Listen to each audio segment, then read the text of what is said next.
Patriot Sports is part of the Six Pack Coverage Network. Be sure to check them out on social media, Six Pack Coverage, and be sure to check out their website, sixpackcoverage.com. Welcome into Patriot Sports. This is Will Dundon here with Nick Truschel. Reese Bennett out this week. Another 2 weeks in a row. Just two dynamic duo action. We'll see. We kind of traded, we're trading places here, you could say. Yeah, hopefully. We'll see. Maybe we'll get another trio in before, because Reese is out of here in a little bit. As some of you Patrioters that have followed us for a long time, you know that Reese is serving our country, so he will be headed out. But for you new listeners, this could be an update. Reese will be leaving here somewhat soon. I know he's going to get shipped off somewhere, so very happy for him, but sad to see him go. Yeah, he'll be going down to, I think, Fort Benning in Georgia to start doing training. Army branch, maybe future Army Ranger. We'll see how it goes. I think he'll be all right. Good for him. He's a tough guy. Anyway, we'll hop in. So, not a ton of big bowl games yet, right? But we did get kind of our first, maybe one that drew people in more with the Missouri Army game. And that game, well, first of all, I had the over, and it looked like Missouri, they drive down the field, get a late touchdown, and I'm thinking, man, this might be setting up perfectly. All I need is this guy to get the 2-point conversion. Army can kick a field goal. We go to OT, and then, hey, we're going to hit the over. Because they had to go for 2 to get up 3. Otherwise, they'd just be up 1. So they go for 2. Quarterback, who's playing in place of Connor Bazelak, who's actually going to be transferring. He has the most wide open, what's the route? Not an out route, but just kind of a rub or like a kind of... The fullback or running back just peels off right into the end zone, is absolutely wide open, standing by himself. And Missouri just overthrows him just barely. So there goes that. Army marches down the field a little bit, kicks a game-winning field goal. Forget the over. But respect to Army, too. Good season for them. I think they finished 9-4 now. Get a win against a SEC opponent who Missouri really turned it around kind of in that second half of the year. Still didn't have much of a defense most of the year, but was able to turn it around, get to a bowl game, and play Army. Army's pretty good. They're a solid team, actually. But now we have this situation where the SEC is not only, I think they're 0-2 total in bowl games. Yeah. But those 2 losses to group of 5 teams. Yeah, UCF beat Florida as well, so they kind of took over the state, you could say. UCF is kind of top dog in Florida, with Florida State being down as well. Right, and Miami just had to cancel their bowl game. Yeah. So they won't be playing. UCF, crowned king of Florida, officially. But yeah, kind of, I mean, well, we can talk a little bit about it here, how everyone says, SEC teams, they're never going to get up for a bowl game. But with Florida's season, as well as Missouri is not competing for anything relevant, really. I mean, they went to the SEC championship in, 2013, but other than that, haven't done anything. So I would think they tried their hardest here and just got straight up beat.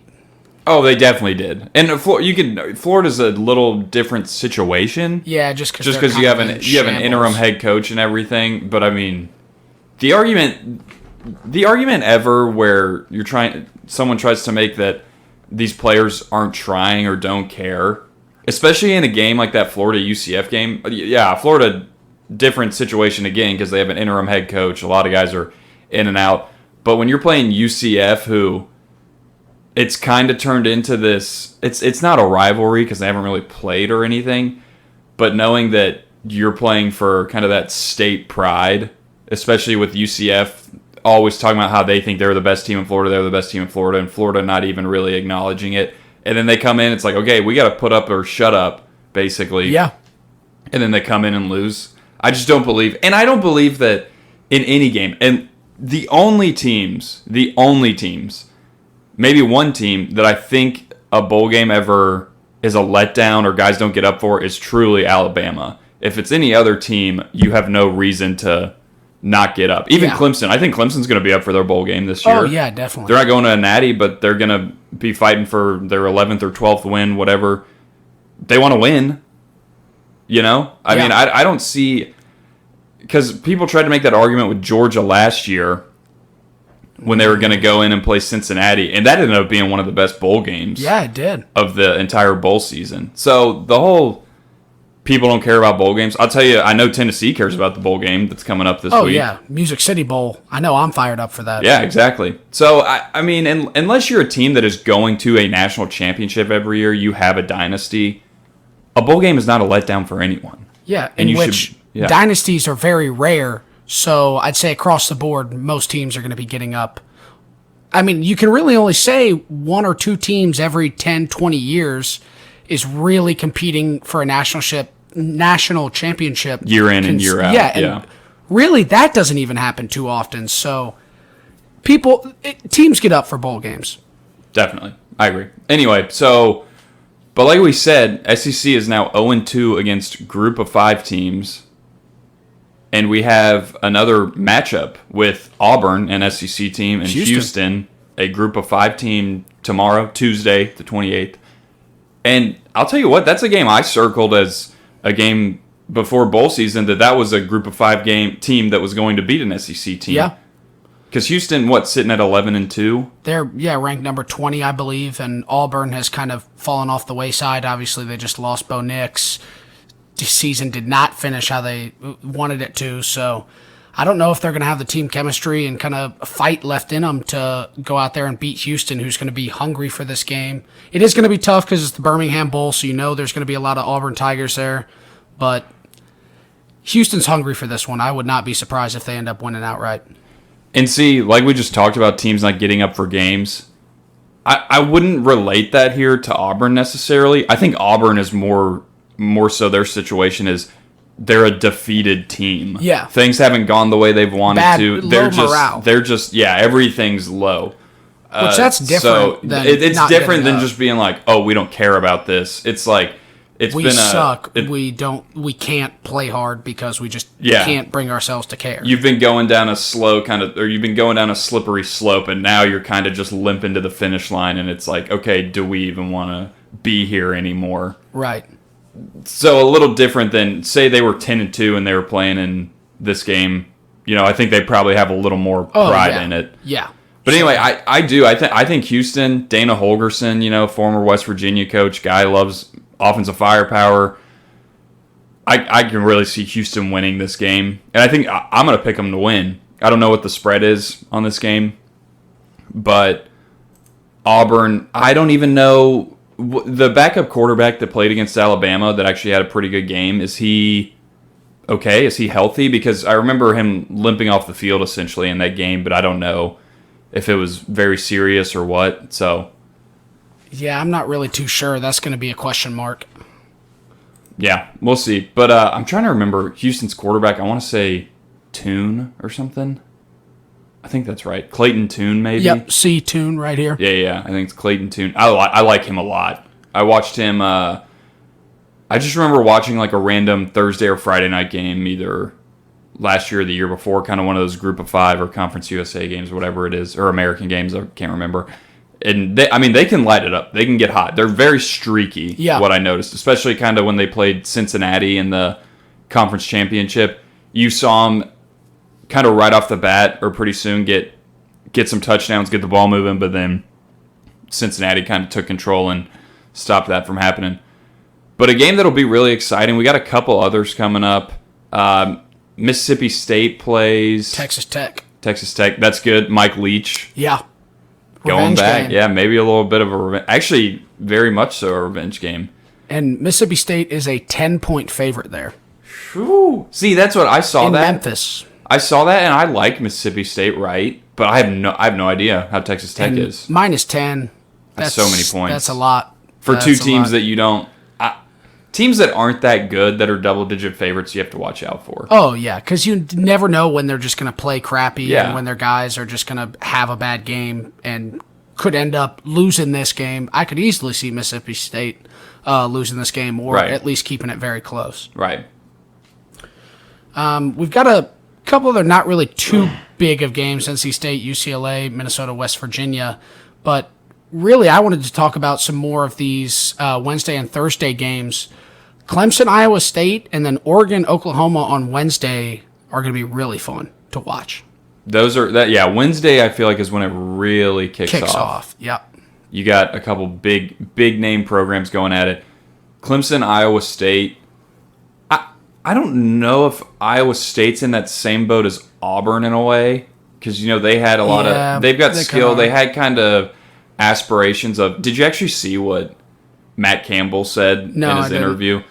So here's a bunch of Nebraska fans wanted Matt Campbell as a coach, and I wasn't super impressed with him ever. I know he got Iowa State to a good season the year before, but what he said in his interview, I think it was a couple weeks ago now, pretty much shut me off of him forever. A reporter basically asked him about if it was a letdown because, maybe this year the major goal was a Big 12 championship. And before the reporter even finishes the question, Matt Campbell goes, "Oh, that was never my goal." And he was like, What? It wasn't your goal? He goes, "No, my goal was to be the best team we could possibly be. There might have been some other people saying that was our goal, but that was not. I never said that." That kind of sounds like a Butch Jones saying right there. Like, yeah. We're the champions of being as the best as we can. Yeah, and what are you insinuating, or what are you trying to say there that it wasn't?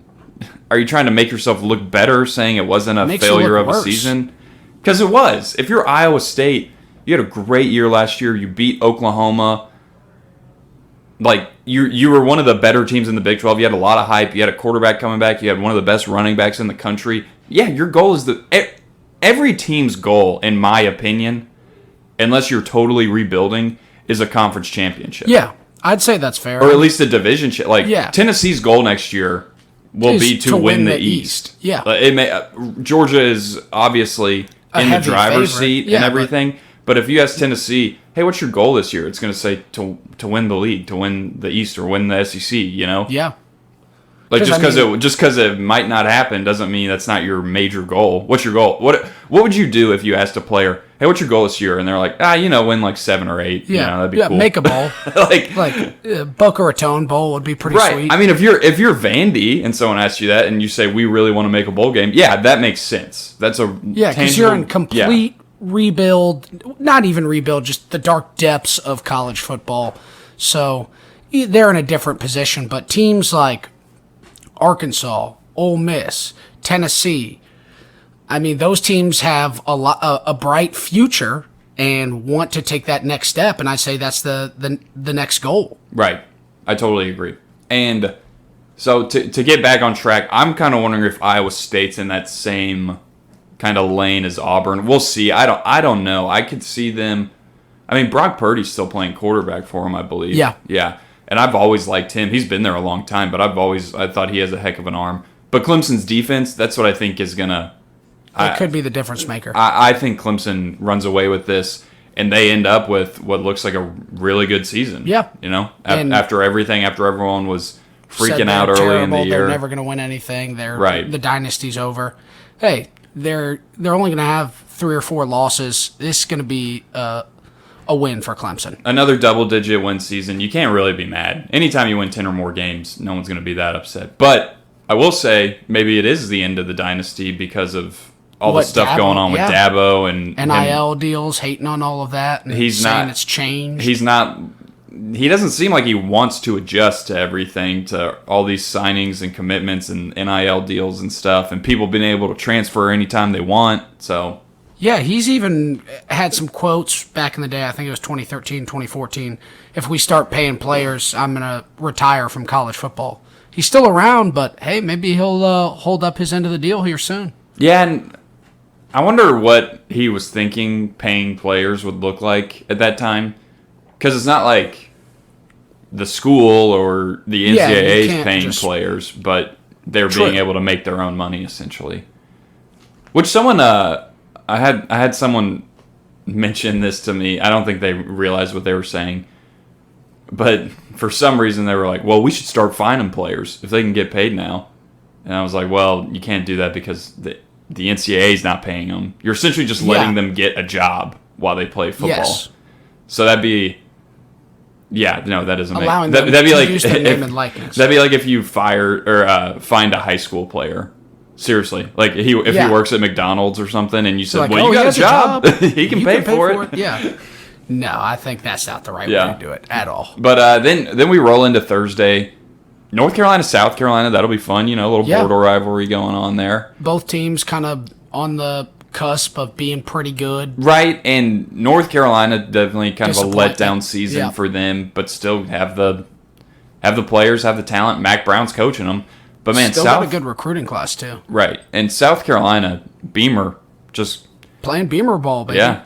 They're doing a lot of hype around them. I think whatever happens in this bowl game, you have a lot to look forward to if you're a South Carolina fan with Rattler coming in and the tight end over there from Oklahoma coming in, all these transfers coming to play for Beamer. I have no idea what South Carolina is going to look like next year. They could be a dangerous team in the East. I'm definitely a lot more nervous about playing them next year than I was this year. I mean, you are always, if you're a bowl team like South Carolina is this year, you could be a quarterback away from a totally different season. Oh, yeah. That's Rattler, the difference in college football for sure. When's the last time South Carolina had a guy like Spencer Rattler playing quarterback? Maybe long time. I know when Spurrier was there and they had Connor Shaw, Steven Garcia, guys who are really good college quarterbacks. But nobody who was like elite. Big. Right. Like Rattler could end up being pretty good in the NFL. And I feel like we don't hear too many South Carolina quarterbacks doing amazing in the NFL. Although I think Steven Garcia is still the last SEC East quarterback to beat Bama. That hurts. That's so long ago. Yeah. That's like 10 years ago. What's the streak up to with Tennessee? It's been since what? Like 14, 05? Yeah, 15 years maybe. I don't know. Too long. 06 maybe. Yikes. But anyway, we got that one. Music City Bowl. City Bowl, of course. Purdue gonna take a fat L, but we'll see, right? Purdue was giant killers there for a little bit in the season, so I don't know what to expect. But I think Tennessee is just playing with the swagger right now, and obviously the offense is clicking right now. Purdue hasn't. Well, I was going to say Purdue hasn't faced an offense like Tennessee, but they have. They played Ohio State, but Ohio State was the one that they weren't able to, right? Yeah, they didn't really do anything. Yeah, they couldn't hang with them on that one. So we'll see. I think Tennessee's speed will outdo them. I think I've said this already. If you want to say maybe Purdue wins, okay. If you want to say Tennessee wins a close one, okay. If you want to say Tennessee blows them out, I could see that too. I don't see Purdue blowing Tennessee out. No matter who wins, loses, whatever, just because I think Tennessee's offense is going to score points no matter what. And I don't think Purdue is going to score 30-plus or anything like that. No. And I think if Tennessee loses this game, it's probably going to be from shooting themselves in the foot. I don't think Purdue goes out there and wins this game. It would have to be turnovers. Yeah. Like Hooker makes some bad decisions or like they get the fumble bug or something. So, yeah, I don't see this Purdue coming out and just dominating this game for sure. I honestly see Tennessee winning this game by a couple scores. You're going to have essentially a home game probably. Oh yeah, for personal experience, I know Knoxville has shown up in Nissan Stadium. Yeah, everybody's coming in town. It's going to be insane for sure. And then kind of a big game also on that day, Michigan State Pitt. Yeah, 2 double-digit win teams again, right? Yeah, 2 teams that definitely exceeded expectations. Certainly, yeah, both. Whew. Pitt winning the ACC, I don't think too many people. Michigan State winning probably twice as many games as people thought they were going to win. Nobody thought they were going to be that good, and they ended up being really good, close to great this year. Yeah, that'll be exciting. I like Kenny Pickett, I think. He's the real deal. He might be the only quarterback who's worth drafting in the first round. Right, I think so. Someone asked me that the other day. They were like, "Who do you like for quarterbacks?" And I said Pickett, and I said, "Wait, who else do I like?" I don't know. Maybe there's Corral is leaving, isn't he? Right, but he's going to be 3rd or 4th round, I think. I think Spencer Rattler has a better higher ceiling in the NFL than Matt Corral does. Yeah, personally. Well, just because his natural ability and athleticism and arm strength. Corral's athletic and has some arm strength. I think Corral will have a long career in the NFL. I don't think he'll play a lot. As a backup? Yeah. Yeah. Backup, third string. Third string, practice squad guy. Still making good money and hanging around. Yeah, I don't see him becoming a starter in the NFL or anything. Yeah, I'd agree. So that's something to keep your eye on. I can't wait. Honestly, I know we still got games left and everything, but I always love draft season too. Oh yeah, all the combine. I always watch the combine. I love watching the combine, and just see who makes themselves like $1 million by moving there's up some 3 combine rounds superstars who, well, like John Ross. Think about that guy because he set the record for the fastest 40 time. That shot him up. He was going to be a high draft pick, but solidified. Yeah, that shot solidified it, and he has ended up being like okay now. But for where he was drafted and what the kind of hype was around him, especially with the combine, has not lived up to it. Well, and you always find some defensive lineman from Memphis or something that's 340 pounds, and then he runs like a 4.7 yeah, 40, just something ridiculous. And you're thinking, what is this guy doing? Like this is a freak athlete. He's just fat, so even better. I love when the big boys have wheels. It's so much fun to see. Oh yeah, just a massive human just barreling downfield. It's a great sight to see. Yeah, and then we do have another one. So Wisconsin, Arizona State, another solid game. Definitely, I'd say the worst game out of those 4. I mean, depending on what you're looking for. Some may say UNC, South Carolina. Biased. Others may say Tennessee, Purdue, if they're not a fan. That's true. But I think that Pitt, Michigan State is probably everyone can agree that'll be that's a good matchup. That'll be the best matchup. And then obviously coming up, playoff games, baby. Yeah, New Year's Eve, Cincinnati, Alabama, Georgia, Michigan, and then the huge Rutgers, Wake Forest game to follow that up. How about that? Throw that in there on New Year's Eve. I love it. But no, I'm so excited for these playoff games. If I just want to see Cincinnati put in a fight against Bama. If they make that game exciting, I think that would be so. I mean, what a great way to start off the playoff, in my opinion. If that game is good and it's not even just if a it's blowout. Close, yeah, it just needs to be close. I would love. I mean, trust me, I would love to see Cincinnati win. That would be insane. And then I think Georgia, Michigan. That's good to have as kind of the night game because most likely that's going to be the back and forth down to the wire game. It's going to be a battle of 2 serious defenses. Right. What do you? So give me the Trucial spread on these 2 games. Give me what you would put what I'd put the spread at, or what I think it'll end up being. What would you put the spread at? Yeah, give me both. Okay. Well, I mean, Alabama, I'd say it's got to be 12.5, 13.5, somewhere around there, close to double digits, because I think nobody's really that high on Cincinnati. And while they do have their signature win against Notre Dame is also one of those teams that can definitely be ranked higher than they should be. So I don't think that win holds as much weight as any other top 5 team win would be.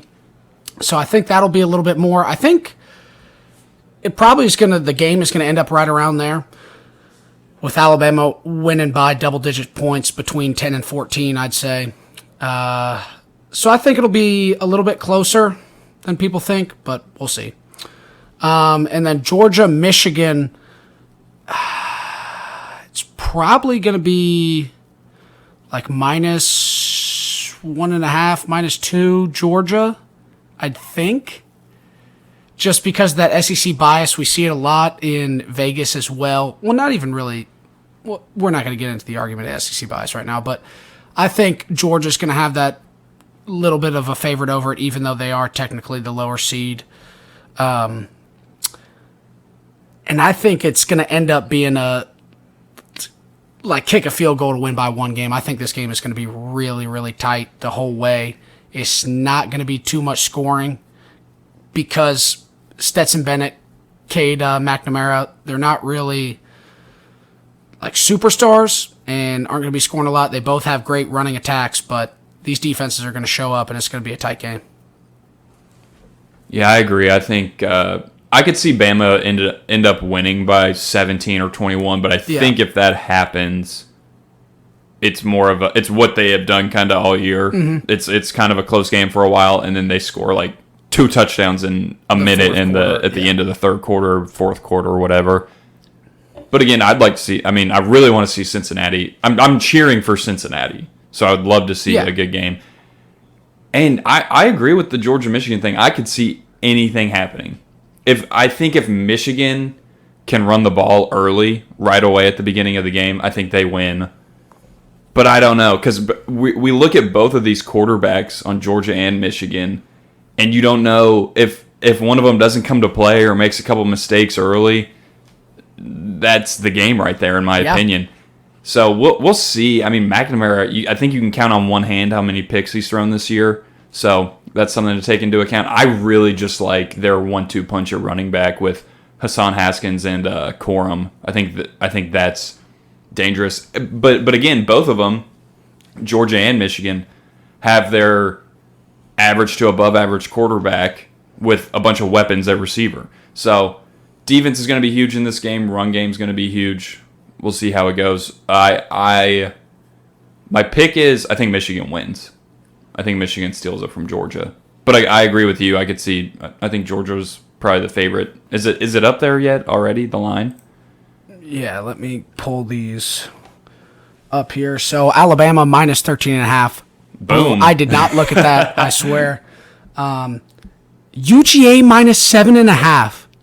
I think that's too much. That is too much. I'm going to have to sprinkle. Yeah, I'm going to have to sprinkle a little something on that. I should have thrown in more of the SEC bias. I guess that is really coming into play. I think 6.5 would have made 7.5 and 6.5 huge difference there.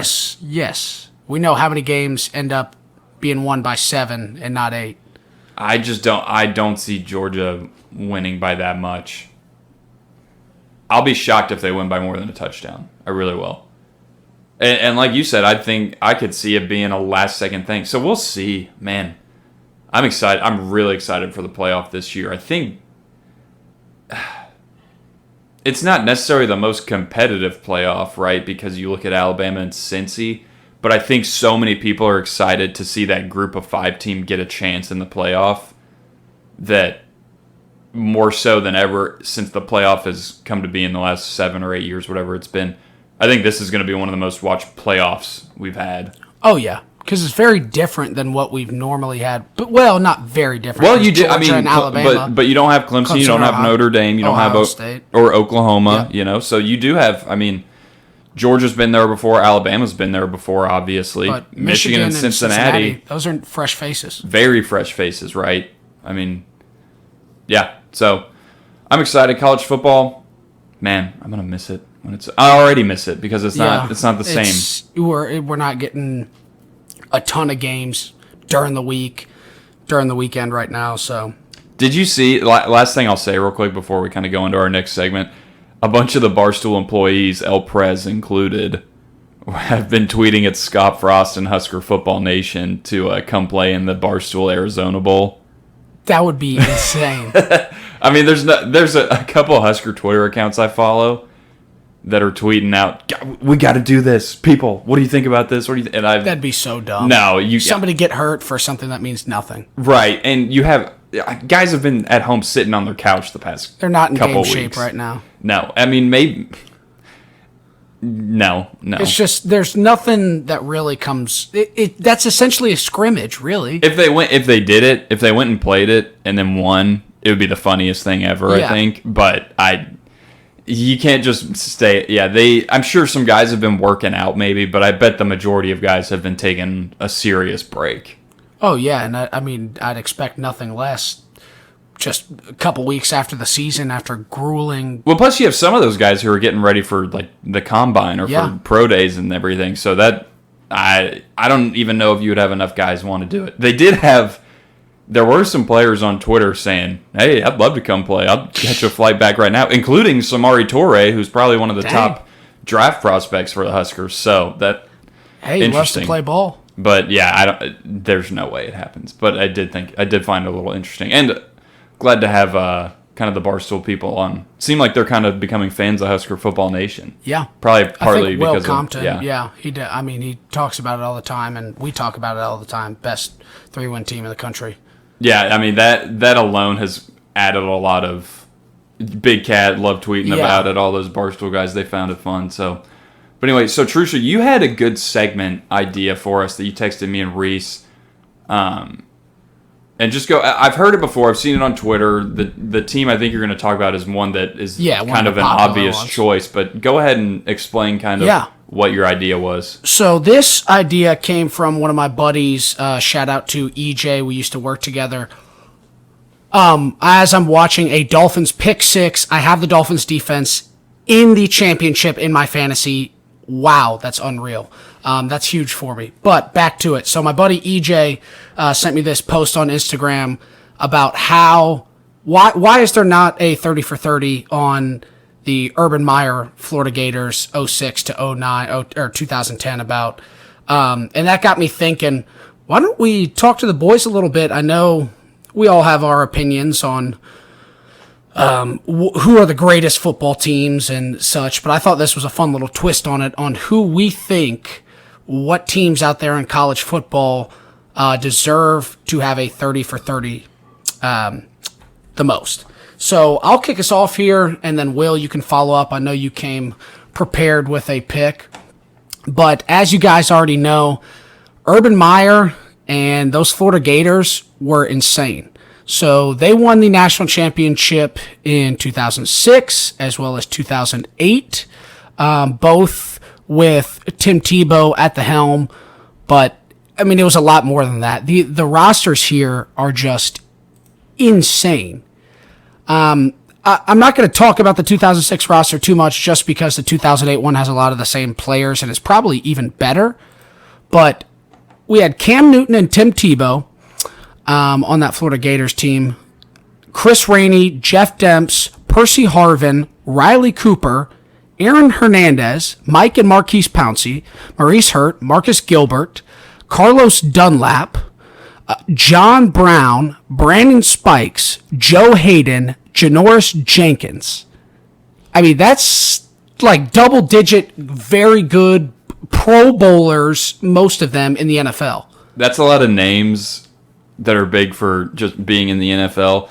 But then you also have 4 to 5 names that were big for storylines outside of football as well, for sure. You can best believe there are some storylines.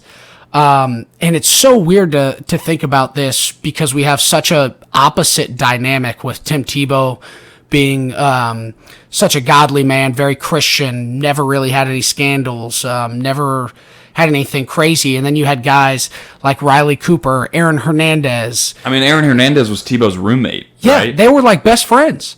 I mean, I've been doing some reading up on this, and Tim Tebow just thought he was hilarious. He loved his jokes, so they became really close. And the coaching staff wanted Tebow to rub off on Aaron Hernandez a little bit because, I mean, he definitely was a troubling player, got into a fight with his wide receiver coach, or his tight ends coach, as well as Percy Harvin and Riley Cooper both got in fights while they were there down in Florida. There was a lot of just egos down there. That's kind of what brought the downfall of everything as Tebow started getting really, really big. I mean, he was the face of college football and kind of even football in general at the time. Tim Tebow was the biggest guy in football. Everybody knew him. And while he was the leader on TV, as you kind of go read into it, there are a lot of other leaders on that team. I mean, all you got to do is listen to those names that I said. But there's just some crazy stuff. Some of the Gators, like they said, partied all the time, would get in fights in nightclubs, were going crazy down in Gainesville, doing all types of stuff. And then you had guys like Tebow who were going to Bible study and had separate sections in the club to be away from all the noise and all the drunk people going crazy, but they could still go out and hang out with their teammates. And then obviously it all came to a crash and burn ending with Urban Meyer faking health issues, having heart problems. I don't even know. Nobody can ever get his story straight.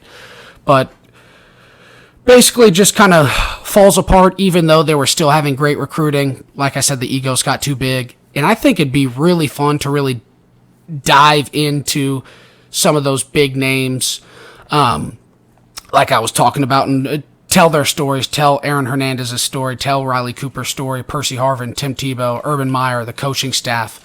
I mean, we could sit here and we could make a 2-hour-long podcast about this team easily.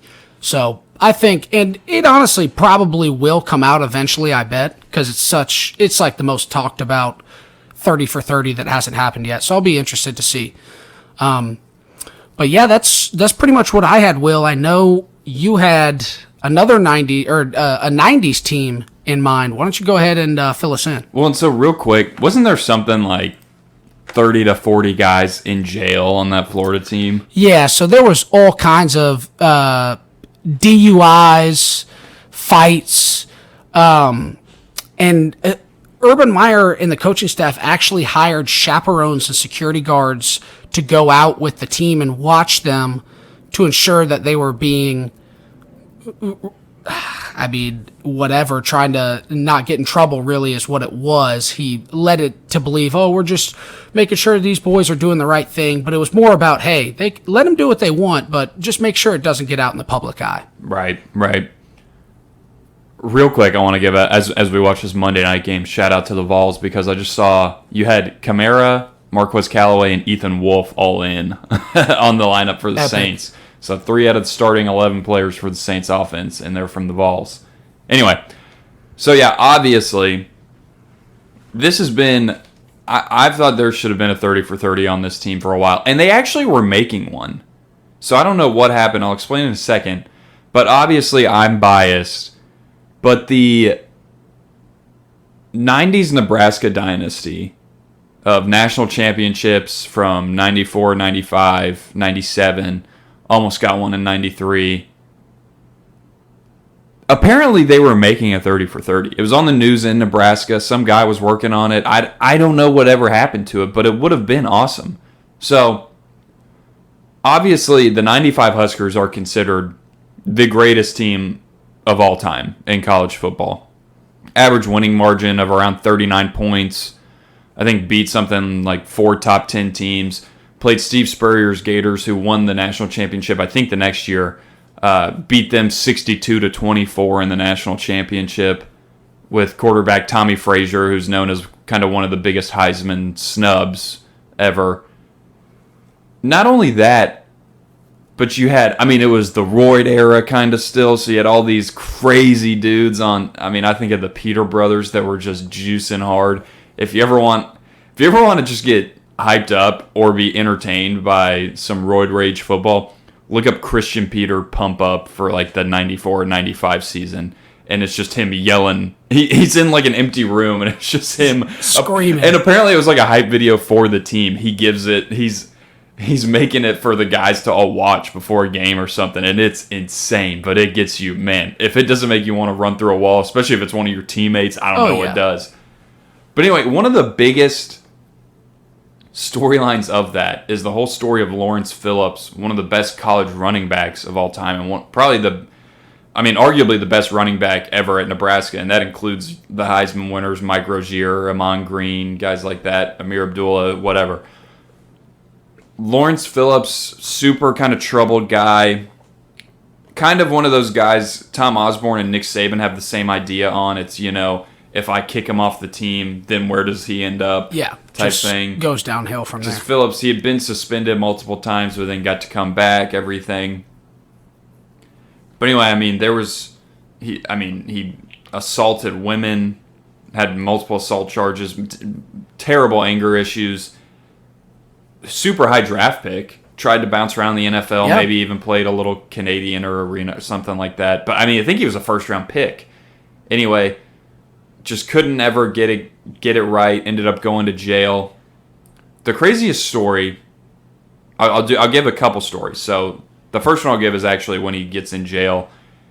They apparently he was writing letters to his old coaches. They were really excited for him, thinking he was going to get out soon or eventually, turn his life around, everything.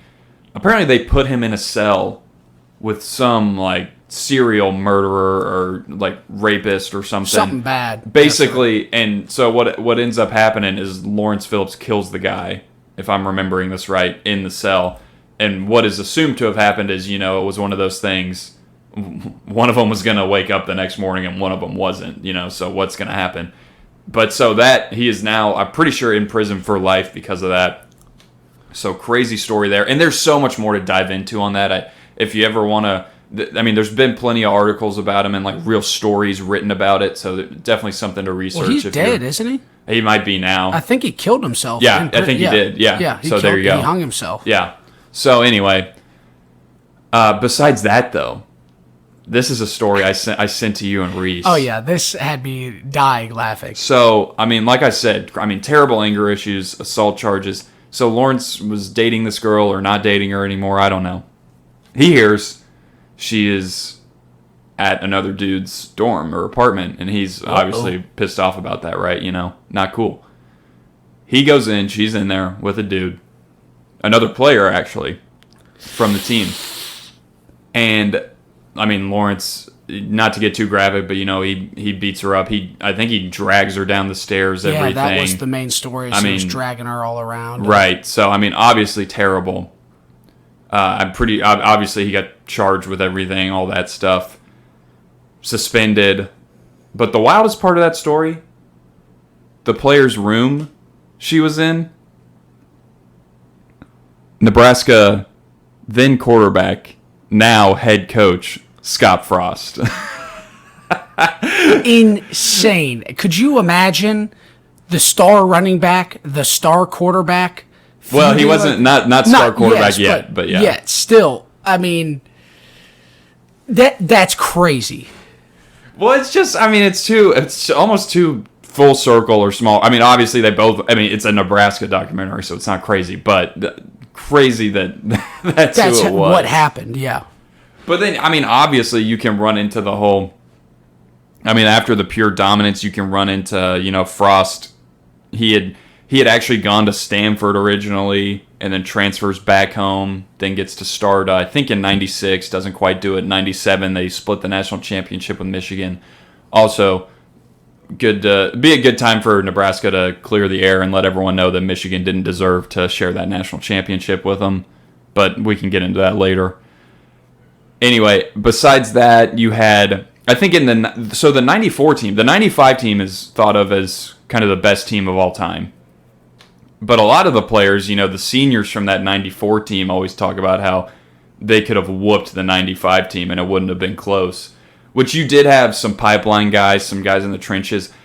And the 94 team did do it in a pretty great fashion. They ended up beating Miami in the national championship. That probably would have been one of the best Miami teams had they finished it off. But it had, I think, Warren Sapp and I think Ray Lewis was on there.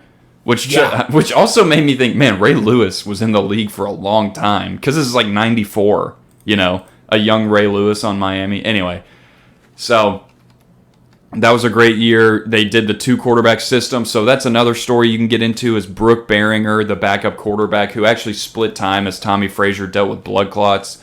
Nebraska, there were times they had to play their 3rd-string quarterback because Tommy Frazier had blood clots. Brooke Behringer played an entire game with a collapsed lung, didn't even know it, scored multiple touchdowns. Guys were tough back then. Yeah.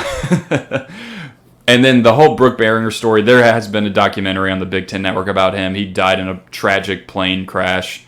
And he was kind of he was the one who was going to have the NFL career. He was more of an NFL guy, but also so much respect for him by all the fans and everything. Because in today's day and age, if you're Brooke Behringer, there's no way a guy like that is staying at Nebraska, but he stayed there while he could have left and started somewhere else, but he felt he had a loyalty to Nebraska. He stayed there, and it paid off for him. Obviously, he got a couple national championships and was going to go have an NFL career most likely.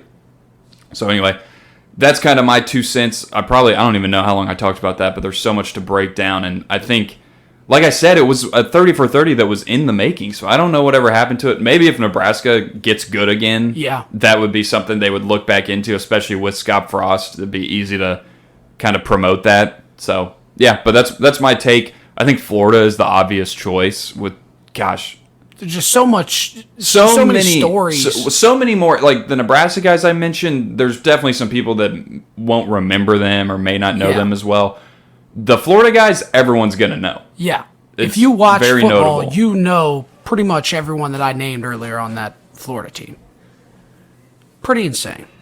Right, but I'm a fan of all the college football 30 for 30s. They're great. Yeah, there's been some great ones. The Catholics and convicts. I mean, obviously the U and the U part too. Yeah, the U, that's the big one. There's plenty. And then all the player ones, like even going into You Don't Know Bo, yeah, Brian and the Boz, who that goes into kind of NFL and stuff too, but even the college days I feel like are kind of focused pretty heavily on that stuff.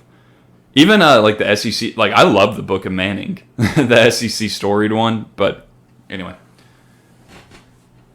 so let's hop in. We'll jump into NFL now, I guess. So we're kind of hitting the home stretch here, and everything's still wide open as far as the AFC and NFC goes. You got plenty of teams still up for a playoff spot, and you got pretty much everyone still up for that 1 seed or division. Only two or three teams have clinched automatic playoff berths, I think.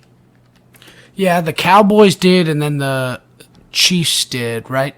Yes, and then I think, obviously, Packers clinched the North, and then I think the Rams may have actually clinched a playoff spot.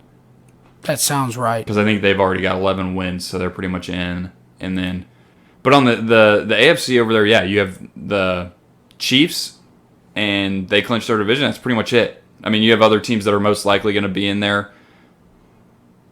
But the division races are still kind of open. We think the Titans are probably going to close it out, right? I mean, they just have to either win a game or have the Colts lose a game, and they're in. So, but again, that 1 seed now for the Titans is still up for grabs. If the Chiefs lose a game and you win out, you're the 1 seed. Oh, yeah. I mean, we're going after that 1 seed. We got the big win by Buffalo against the Patriots to knock them out of the way. Really, we're just hoping that Joe Burrow plays great and beats Kansas City, because I don't think Denver is going to do it for us. So, and Burrow coming off a 525-yard game. Jeez. What is he, number 4 all time, most in a game now, something like that? I think so. And it was maybe the most by a Bengals quarterback or something. Yeah, it definitely was. Because the Matt Schaub is on that list. He's number 2. I know Norm Van Brocklin is number 1, and then there was Warren Moon, I want to say. Really? Yeah, I believe he was on number 3. Yeah, I mean, that was a big one. Christmas Day games, would you have? I mean, Baker. I know there was kind of I think the Browns got screwed at the end there with the pass interference call. And so, okay, that's reviewable, is it not, now? So I think they changed that back. I was talking with some family members while we were watching football, and I was asking about that too, but apparently that rule is gone now. Well, that's dumb. Because that's what I was waiting for. I was like, that's literally the rule. Like, that's what they made when the whole Saints thing happened.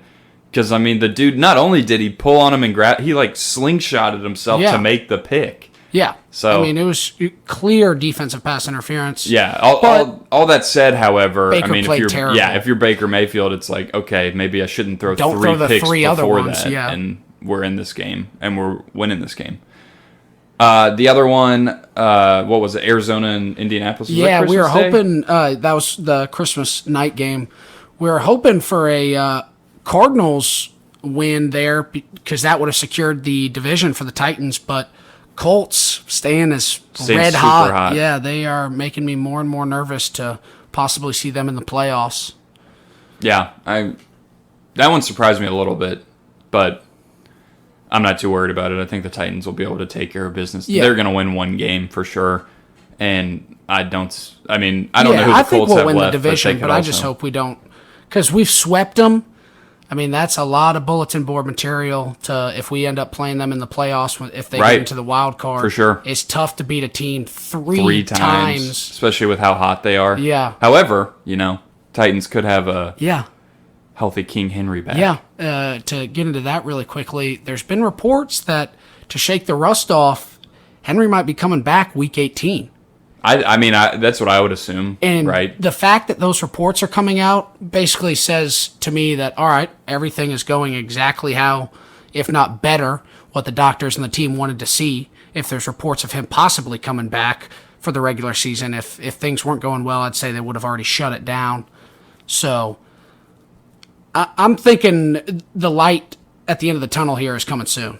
And I think that'd be great if you could get him just a few snaps in that Texans Just get him game. like 8 carries. And seriously, if you have a shot at that 15 snaps. If you have a shot at that 1 seed too, if you could get the bye and just give him, get him in the game maybe week 18 just to have him run around a little bit, but then just have, everything helps in my opinion. So getting another week, another bye week, that would be huge, I think.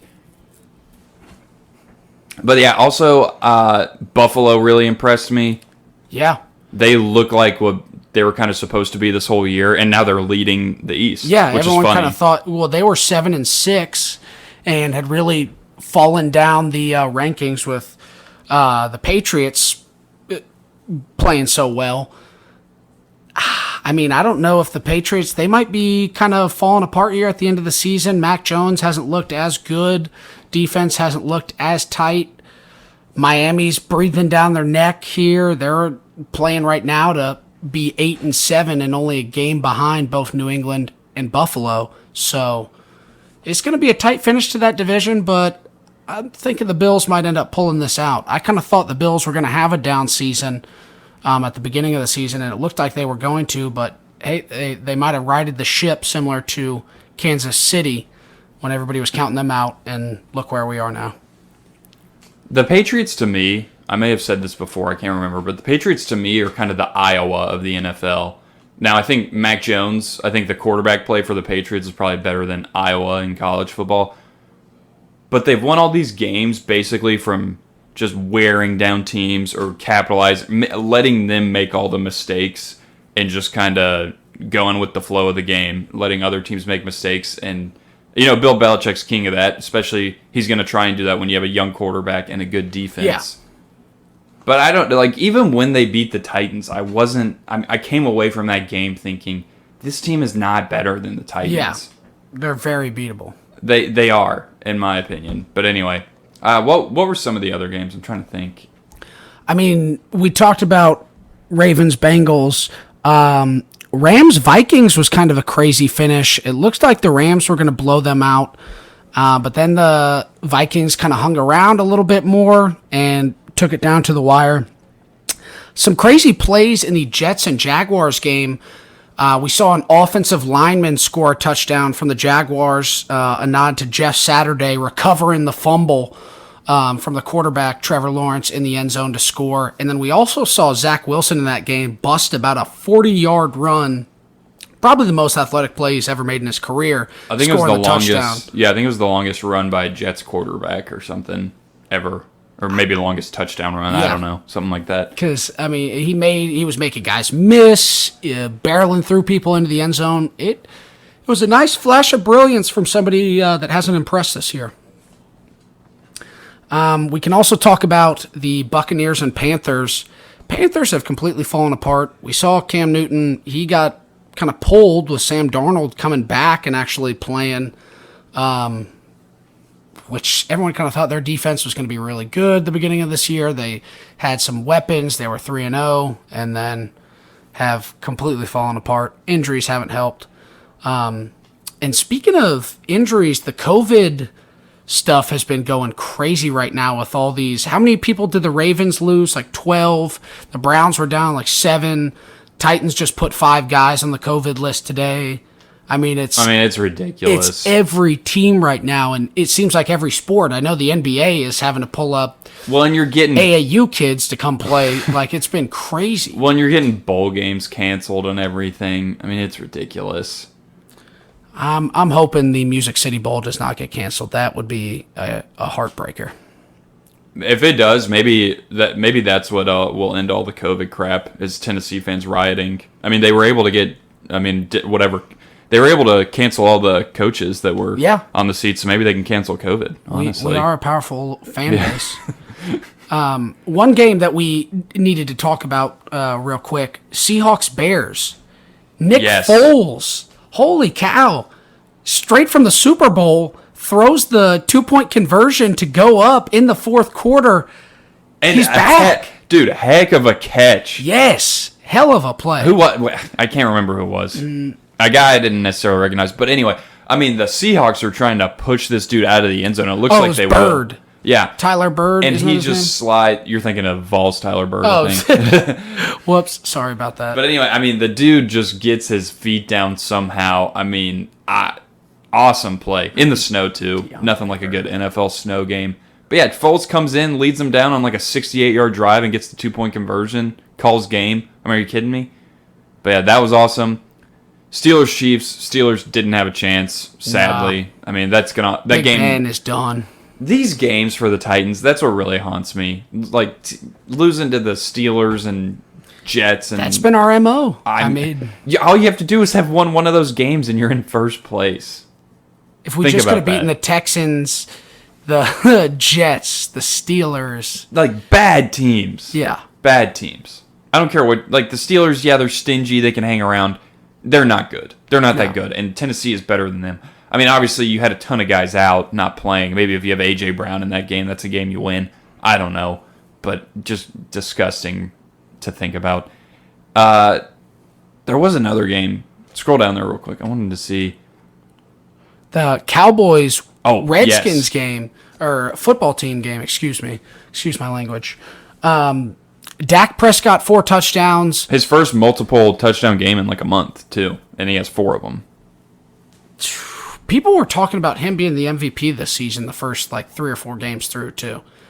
He's kind of, well, obviously injury had a lot to do with it, but he hasn't, since he's gotten back, he's looked like manageable, serviceable, but has not had that same pep in his step, and this might be the game.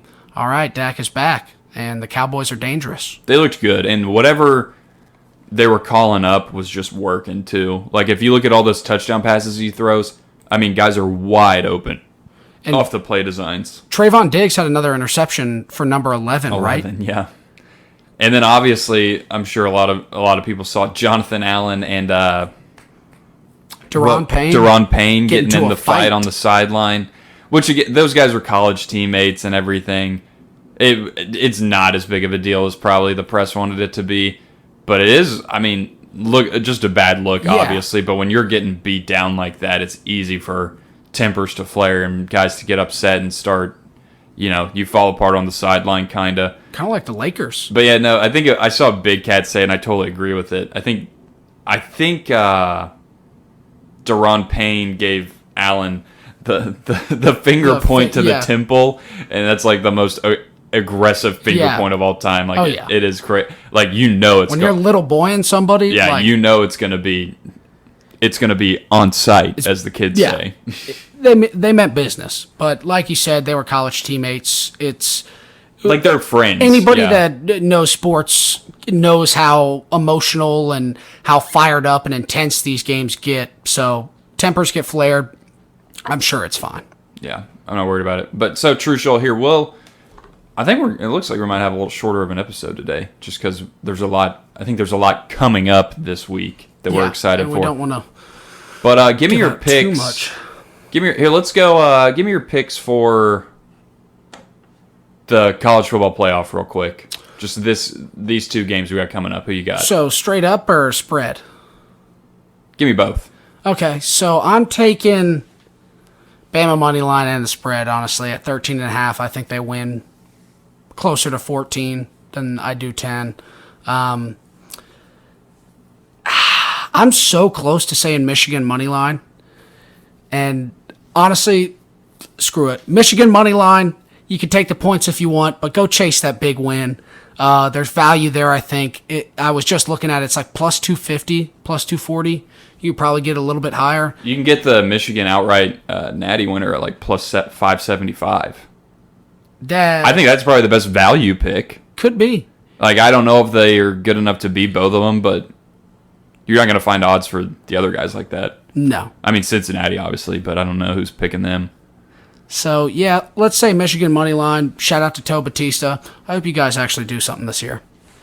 I mean, they've done something this year, Yeah, they won the playoffs. Conference. They're in the playoffs. Yeah, they're in the playoffs. You've done something this year. But I'm gonna echo what you said. I think Alabama still covers. I hope Cincinnati does something. That'd be so fun. I think that'd be awesome. But I mean, even if think about it, if it's a 7-point game going into the fourth quarter, I could easily see Bama pulling away at the very end and scoring a touchdown or 2 at the very end and making it a 14 or 21 point game. So yeah, I'll take Alabama on the spread there. I think 13.5 is. I'm kind of surprised. I'm kind of surprised it's not 14.5 or something. Yeah, to get it over that hump. Yeah. Because 14 seems like right about right. Yeah. So, because I could see Bama winning this game by 17 or. I could see him by 24, honestly. Yeah, if that, yeah. I mean, it could happen for sure. Cincinnati's Well, still because Cincinnati. I think Cincinnati is well drawn up enough. Like I think they have good play designs and everything that could confuse Bama a little bit. But what it's going to come down to is the trenches. I think the major difference in these group of 5 teams and high level Power 5 teams, you're just not going to have the same guys in the trenches. Especially you look at Alabama's defensive line. Cincinnati hasn't played anyone like that. However, last year played Georgia in their bowl game, and Georgia's defensive line is arguably one of the best in the country, so maybe that's not as big of a deal. I think maybe the wear and tear of it eventually just gets to them. We'll see. I really hope I hope Cincinnati wins this game, and not that I think that's going to happen, but that would be awesome. But I'll pick Bama to cover. I do think that's a little low, though, like I just said.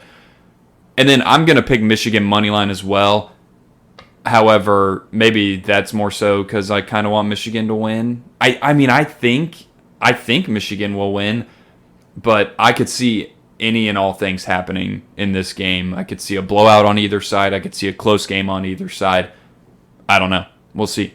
But then, Trushel, give me your... If you had to pick a Super Bowl matchup right now, give it to me. Super Bowl matchup right now. I mean, NFC... Because it looks a little not as clear as it did a couple weeks ago. Because you have teams like Dallas and LA looking real good again. A lot better. Because if they were to get down, they did it at the right time, the middle of the season, when you still got room to make it up. And now we're starting to get hot at the right time, in which really that seems who wins the Super Bowl is whose defense is the hottest and whose offense is just humming. I mean, it comes down to that clearly because so many of these players are great. But I'm thinking it's going to be the LA Rams coming back into the Super Bowl. Stafford is finally going to be get that monkey off his back of never being able to win anything in the playoffs. And then the AFC, give me the Titans, baby. Give me the Titans. I think this is a year that still everyone is going to be counting us out, and I'm kind of torn between Kansas City and Tennessee if I really analyze this, but I'm going to lean towards Tennessee just because Henry's going to be healthy. We're going to be the only team with a guy like Derrick Henry with fresh legs. A.J. Brown is going to have fresh legs. I feel like everything's going to come together at the right time for the Titans, and we're just going to start clicking. The defense is going to be playing well. Hopefully David Long gets back here soon, and we have some of those key defensive players as well as offensive linemen come back, which is going to be huge. I think the Titans really, really do it this year. They make it to the Super Bowl. Revenge game for the Titans. We do it this time. We beat the Rams. We don't get stopped a yard short. Titans win the Super Bowl. I'm calling it now. I would love that. I really would. I'll go. So, yeah, I'll pick my AFC team first. So, I mean, my top teams here are obviously Kansas City, Tennessee, and then I think Buffalo has a chance. And then I don't see anyone else from the AFC really having a chance. I know Cincinnati's been hot. I know Indianapolis has been hot. New England's done some things. I don't see any of those teams making it through a gauntlet and getting to the Super Bowl and winning. I truly see Kansas City, because they're Kansas City, they've done it before, they can do it again. They have the firepower. Buffalo looks like they may be peaking at the right time and can get hot. But, I mean, the AFC to me is not super strong this year. At least not compared to the NFC on the other side. I could see 4 teams in the Super Bowl, I think, on the NFC side. But so, I mean, I would like to pick Tennessee, and like I will say Tennessee. If it's not Tennessee, I'll say it's Kansas City. Because I just don't see Buffalo. They've been too inconsistent for me to pick them getting there. And Tennessee hasn't been super consistent. But again, like we said, you haven't had a fully healthy team in forever or anywhere near that. Yeah. So I think if you get a few pieces back around the playoffs and they're ready to go and they're healthy and warm and ready to go, that I think they'll be in good shape. And something about Kansas City this year just doesn't do it for me. So that's why I can actually feel kind of like Tennessee may be the best pick this year. Yeah, they seem beatable this year. I mean, they're hot right now and playing really well, but you still see the blunders from Mahomes a little bit more often. The Steelers just didn't really capitalize because they still forced some fumbles, but they were able to fall back on top of it and force some turnovers, didn't take advantage. So I think with the Titans' defense, how much it's improved, that's really is what's going to make the difference. I know our offense is going to be good when we get everyone healthy, but I think the defense is going to be the X factor here. And we're going to be able to score 30 points, but now hold teams to 18, 21 points, 17 points, and get some wins. Right. No, I agree. And my brain tells me for the NFC, the Packers. Because I've actually, for some reason, I've watched a lot of the Packers this year. Mm-hmm. Just because, they've had a lot of primetime games, so that's probably part of it. But for some reason, Rodgers is playing. He's having another MVP level season. And their defense is really good. They're playing complementary football to the definition of complementary football, I feel like. Especially, and then, so obviously, like, defense is playing good, offense is playing good. But then if one or the other isn't playing good, they kind of pick each other up. Yeah. Especially at the right times. Mm-hmm. Like, they've had a lot of games, plays. I feel like, where they'll score kind of 24 points or something in that area, which is kind of the median, I feel like, kind of the middle of the road. So you don't really know. You could win those games, you could lose those games. And the defense has really stepped up whenever the offense kind of sputters out. But then again, you have Aaron Rodgers. He's won a Super Bowl before. You have a great quarterback. So I like Green Bay. That's who my brain tells me to pick. And I actually don't think Tampa Bay is... I don't have them even on my... I shouldn't say even on my radar, but like my top three right now are the top three in the NFC. I would pick either between Green Bay, Dallas, or LA, because I think Dallas and LA are peaking at the right time right now. I think they're getting into rhythm, going to score a lot of points when they get to the playoffs. It'll depend on the matchups too. You look at the thing that's funny about the NFC. Look at this kind of playoff picture right now. So it's these top seven, right? You have Green Bay, Dallas, LA, Tampa, Arizona, San Francisco, Philadelphia. A lot of warm weather teams.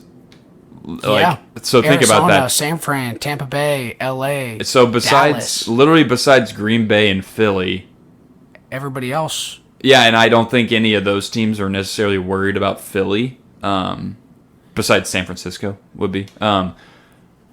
But so when you don't have weather coming into play really until whenever you got to play Green Bay, if you have to play them, I think Dallas and LA are in really good shape.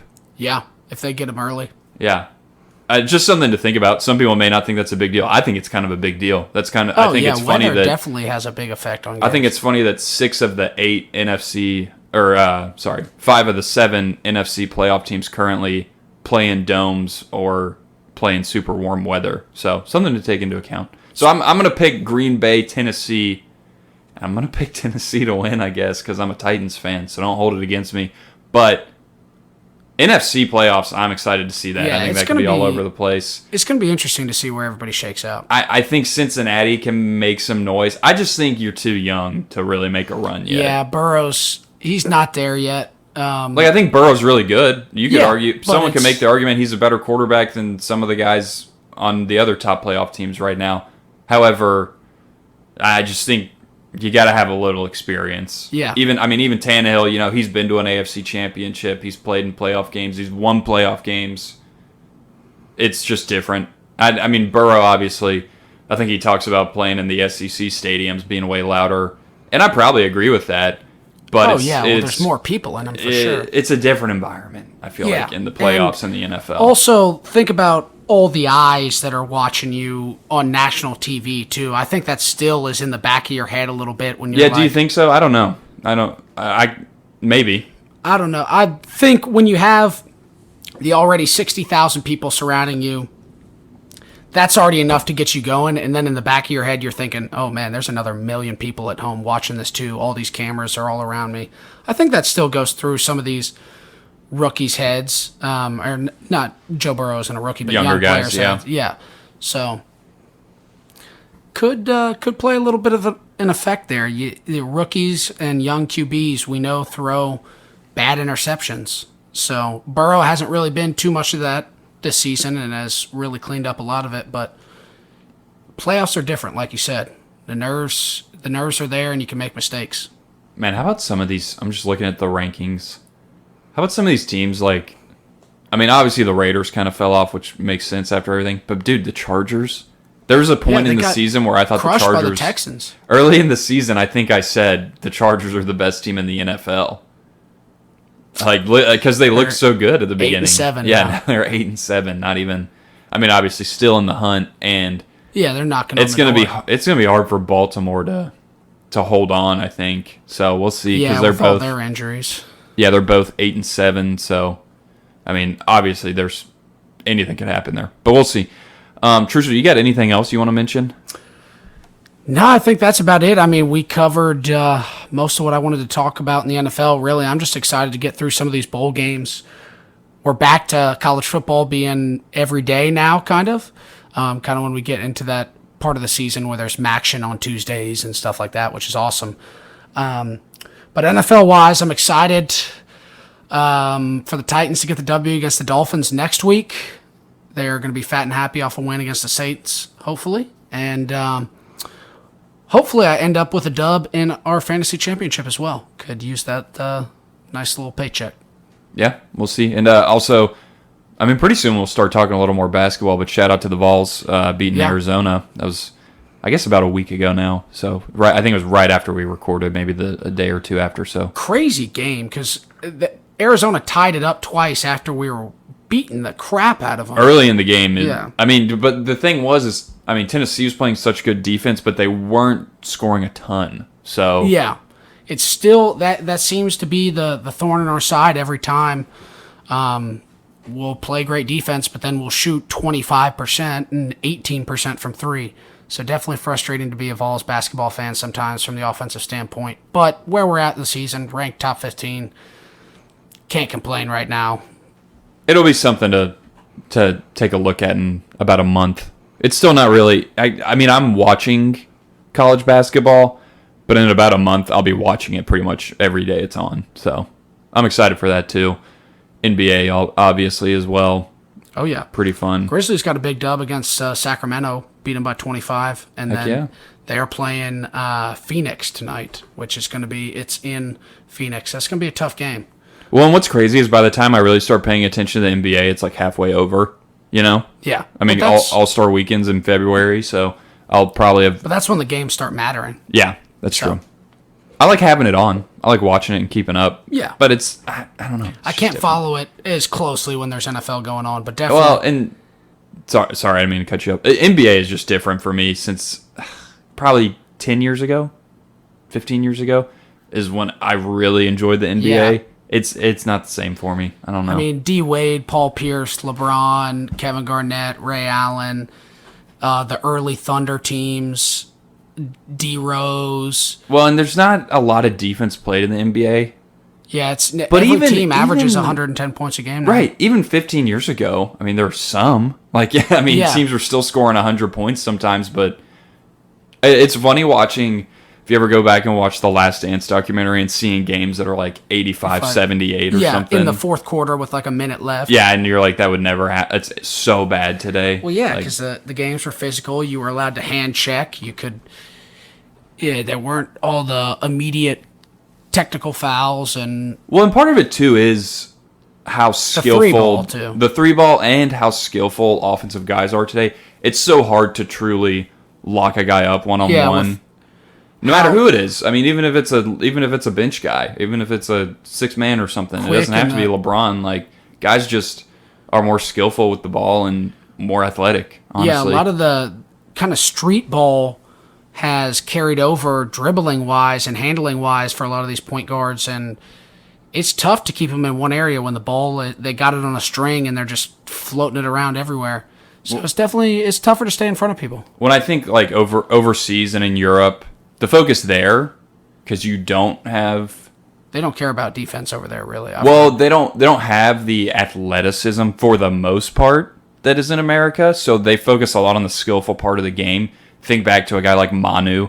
He was, I mean, the dude was just filthy because of how skillful he was with the ball, the Euro step and everything. And then you match that up with now you have guys like Luka, Giannis, who actually know how to pass and stuff and handle and everything. And it's like, oh, shoot, okay. So we have these guys who are super athletic and they're super skillful with the ball. Just a whole different time. But still, I mean, the fun thing about the NBA is all the characters and personalities and they are really, the star power you have in the NBA. That is the fun part, the swagger that the superstars have in the NBA. So it's different than the NFL because there's five starters instead of all these guys with their helmets on. You get to see their faces and they're up close, and like a lot of the Lakers games are an event for celebrities. It's kind of a big thing there, and especially with hip hop and kind of other areas of culture moving into the NBA with fashion and all that. It's really like a whole kind of its own universe and world of all these different people and all these different things going on. For sure. And yeah, so soon we'll be talking about it a little more. I'm excited. I love basketball. Basketball is definitely number 2 for me after football. So shout out Junkyard Dogs. Yeah, shout out Junkyard Dogs. So we'll get into that. Guys, thanks again for listening this week. We'll be back again next week. Be sure to follow us on Twitter, paydirt_sports. Follow us on Instagram, Paydirt Sports. Check out the blog, paydirtsports.blog. Remember, we are a part of the Six Pack Coverage Network. Be sure to check them out on social media. Just search Six Pack Coverage. Check out their website, sixpackcoverage.com.